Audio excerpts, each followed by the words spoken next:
मौलाना महमूद मदनी ने क्या सच में आरएसएस के साथ मथुरा शाही ईदगाह और ज्ञानवापी मस्जिद का सौदा कर लिया है? जी हां दोस्तों, आपको बताते चले कि हजरत मौलाना महमूद मदनी ने जब से एनआई पर इंटरव्यू दिया है उसी वक्त से हजरत मौलाना महमूद मदनी पर यह इल्ज़ाम लगाया जा रहा है कि मौलाना महमूद मदनी आरएसएस के साथ ज्ञानवापी मस्जिद और मथुरा शाही ईदगाह के ताल्लुक से बातचीत करना चाहते हैं।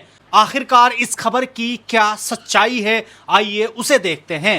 दोस्तों, इस खबर के ताल्लुक से बाकायदा हजरत मौलाना महमूद मदनी ने अपना वजाहती प्रेस नोट जारी कर दिया है। आइए देखते हैं कि आखिरकार इस इल्ज़ाम पर हजरत मौलाना महमूद मदनी ने क्या बयान दिया है। नई दिल्ली 6 सितंबर 2025 टीवी न्यूज़ एजेंसी एनआई के हवाले से बाज़ अखबारात में यह खबर शाये की गई है कि जमीयत उलमा हिंद के सदर हज़रत मौलाना महमूद असद मदनी ने अपने इंटरव्यू में ये बात कही है कि ज्ञानवापी मस्जिद या मथुरा के सिलसिले में दोनों कम्युनिटी के लोग आपस में बैठकर बातचीत करें। यह खबर सरासर बेबुनियाद और गलत है।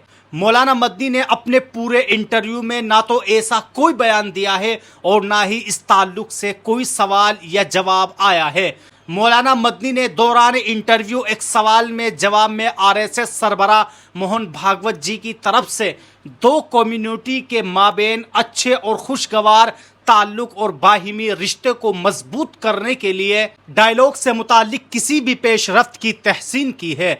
मौलाना मदनी ने इस तनाजुर में 2023 में मुनाकिद जमीयत उलमा हिंद के 34वें इजलास आम के खुतबे सदारत का हवाला देते हुए कहा है कि हमारी जमात ने इससे मुतालिक पहले ही तजवीज़ मंजूर की थी, जिसमें तमाम मसाइल का हल बताया था और आरएसएस के सरसंघ चालक और उनके मुत्तबीन को गर्मजोशी के साथ दावत दी गई थी कि आइए आपसी भेदभाव और बुग़्ज़ व इनाद को भूलकर एक दूसरे को गले लगाते हैं। मौलाना मदनी ने कहा है कि जहां तक मस्जिदों का मामला है तो असल हकीकत यह है कि ज्ञानवापी और मथुरा वगैरह जैसे मामलात में फैसला कुन इख्तियार मुतअल्लिका मस्जिद कमेटियों को है, जो इन मुकदमात में शरई और कानूनी तौर पर फरीक हैं और वो शरई हद में रहते हुए किसी से डायलॉग का हक रखते हैं। जहां तक मथुरा के मामले का ताल्लुक है तो वहां 1968 में बाज़ाब्ता तौर पर अदालत की निगरानी में शाही ईदगाह कमेटी और श्री कृष्ण जन्म स्थान सेवा संघ के दरमियान बातचीत या समझौते के नतीजे में एक मुआहदा तय पाया गया है, इसलिए वहां कोई हकीकी तनाज़ा नहीं है और होना भी नहीं चाहिए। दोस्तों, वहीं दूसरी खबर के ताल्लुक से बात करें तो इस वक्त हम सब जानते हैं कि पंजाब में एक बड़ा सैलाब आया हुआ है और उस सैलाब में मुसलमान दिल खोलकर मदद कर रहे हैं, लेकिन अब खबर सामने आ रही है कि पंजाब के ताल्लुक से एक बड़ी अफवाह फैलाई जा रही है और उस खबर के ताल्लुक से बाकायदा पंजाब के शाही इमाम हजरत मौलाना उस्मान लुधियानवी ने एक बड़ा ऐलान जारी किया है। आखिरकार हजरत मौलाना उस्मान लुधियानवी ने इस अफवाह के ताल्लुक से क्या कुछ कहा है, सुनिए। लोगों ने मैसेज डाला कि जी यहाँ अनाज की जरूरत नहीं है पंजाब में, आपके सामने मौसम सख्त ख़राब है, सुबह से अभी तक बारिश नहीं रुकी है और जिन लोगों को हम अनाज दे रहे हैं, पहले एक बात सुनो, अगर आपने उनको एक किट दे दी तो क्या एक किट में वो एक महीना खा लेंगे? नहीं खा सकते ना। तो इसका मतलब अगर एक घर वाला 3, 4, 5 किटें ले गया तो उसका तभी एक महीना गुजारा होगा। मजदूर की तो मजदूरी भी रुकी हुई है ना। तो ये कह देना कि जी ज़रूरत नहीं है, उनको ज़्यादा ज़रूरत इसलिए ताकि वो एक महीने तक पानी उतरने के बाद भी ज़िंदगी पटरी पर नहीं आएगी, इसलिए उनको डबल फीड देने की ज़रूरत है इंशाल्लाह। दोस्तों, पंजाब के ताल्लुक से इनकलाब की आप इस रिपोर्ट को भी देखिए। पंजाब इस वक्त सबसे खतरनाक सैलाब की तबाही का सामना कर रहा है। शदीद बारिश और हिमाचल प्रदेश और जम्मू कश्मीर से आने वाले पानी की वजह से अब तक पंजाब में 23 ज़िले में 1902 गांव डूब चुके हैं। इस कुदरती आफत में अब तक 43 अफराद की जान जा चुकी है, जबकि लाखों से ज़्यादा लोग मुतासिर हो चुके हैं। सैलाब से अब तक 7101 एकड़ तक खेती तबाह हो चुकी है, जिससे किसानों को बहुत ज्यादा नुकसान पहुंचा है। रियासत में अगले 5 दिनों तक बारिश का कोई अलर्ट नहीं है, इससे सैलाब से राहत मिल सकती है।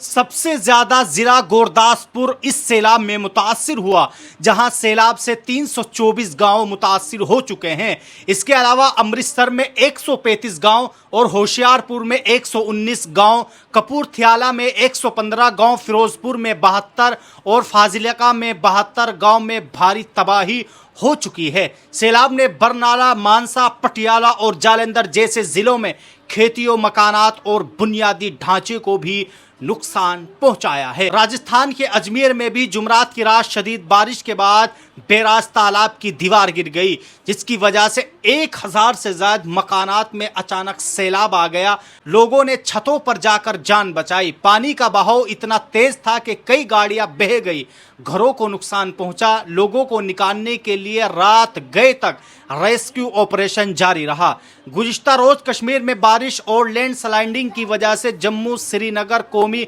शाहिरा समेत तमाम सड़कें बह गई या टूट गई। इससे वादी का मुल्क के बाकी हिस्सों से राब्ता मुनक़ते हो गया। शुमाली हिंदुस्तान में मुसलसल और तूफानी बारिश ने तबाही मचा रखी है। हिमाचल प्रदेश को मानसून के आगाज से ही कुदरती आफत का सामना है। वहीं दिल्ली में दरिया यमुना के पानी की सतह में इजाफा तशवीश का बाइस है। जम्मू कश्मीर, पंजाब, हरियाणा, दिल्ली और हिमाचल प्रदेश में शदीद बारिश और सैलाब जैसी सूरत हाल ने मामूलाती जिंदगी को दरहम बरहम कर दिया है। तालीमी इदारे बंद कर दिए गए, कारोबार मुतासिर है और सड़कों पर ट्रैफिक मुतासिर है। हिमाचल प्रदेश के कुल्लू जिला जुमरात को लैंडस्लाइडिंग की वजह से 2 मकानात गिर गए, जिससे एक शख्स हलाक और 6 दीगर मलबे तले दब गए। एनडीआरएफ की टीम ने एक खातून समेत 3 लोगों को बचाया और एक लाश बरामद की। अखाड़ा बाजार में मुनहदिम मकान के मलबे से 6 अफराद की तलाश अभी तक जारी है। दिल्ली में भी सैलाबी सूरत हाल बेहाल। अब दारुल हुकूमत दिल्ली में भी सैलाब की सूरत हाल तशवीशनाक होती जा रही है। बेशतर नशीबी इलाकों में पानी दाखिल हो चुका है और अब तो ऊंचे मकामात पर भी पानी को देखा जा सकता है। जमुना नदी में पानी की सतह मुसलसल बढ़ रही है, जिसके पेश नज़र पुलिस ने वजीराबाद रोड वाक़े पर आने वजीराबाद पुल पर गाड़ियों की आमदोरफ्त रोक दी। दिल्ली ट्रैफिक पुलिस ने इस सिलसिले में एक एडवाइजरी जारी की, जिसमें मुसाफिरों से मुतासिरा रास्तों से बचने, सड़क किनारे गाड़ी खड़ी न करने और सफ़र से कबल मंसूबा बनाने की गुजारिश की गई है। एडवाइजरी में आईएसबीटी और तेमारपुर रोड की जानिब से जाने वाली ट्रैफिक के लिए सिग्नेचर ब्रिज के इस्तेमाल की गुजारिश की गई है। यमुना का पानी उन शमशान घाटों में भी दाखिल हो गया जहां आखिरी रसूमात अदा की जाती है। महकमा मौसमियात का कहना है कि दिल्ली एनसीआर में मानसून अब अपने आखिरी मरहले की तरफ बढ़ चुका है। 6 सितंबर तक हल्की बारिश जारी रहेगी, लेकिन उसके बाद बारिश की शिद्दत में कमी आ सकती है। दोस्तों, आप सब लोग इस वीडियो के ताल्लुक से अपनी क्या राय रखते हैं, आप लोग भी हमें कमेंट बॉक्स में ज़रूर बताएं। और अगर आप हमसे जुड़ना चाहते हैं तो आप हमारे इस चैनल को सब्सक्राइब कर सकते हैं।